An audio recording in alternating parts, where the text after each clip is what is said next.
To the chairman, to the speaker, thank you for your testimony this morning. I think I just have one question as it relates to the possible litigation costs. Do you have any estimate as to how much you believe the legal costs of the high will be if this bill passes and will be litigated?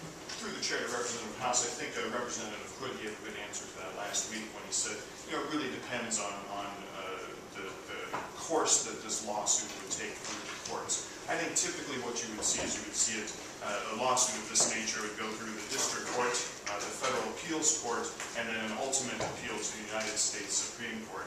I can't say with any great certainty exactly how much it would cost or how long it would take. I can tell you with an organization that routinely litigates such issues and related issues, we're looking at several years, 3, 4, 5, 6 years possibly, for this to be considered by the courts, and legal fees of upwards, let's say, anywhere from $100,000 to $250,000 have been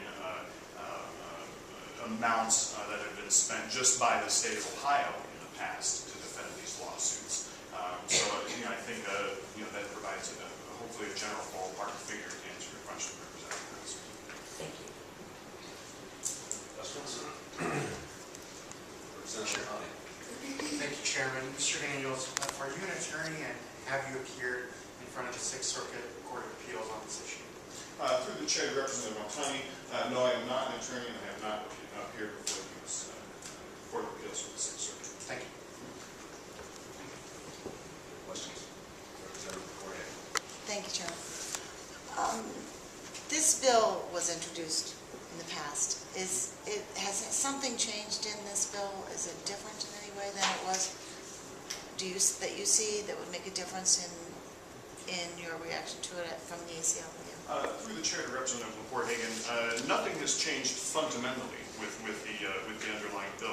What has changed since this bill was first introduced is you have the North Dakota and the Arkansas cases, both of which reaffirmed Roe versus Wade and struck down bans. One of which I mentioned in my testimony was less restrictive than what is being proposed here.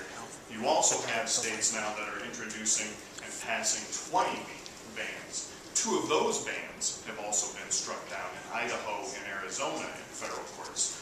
So you have these heartbeat bills, you have related bills, you have 20-week bans, all of which are for however many lawsuits of the type I just mentioned. So you have several states where these types of things are being struck down routinely.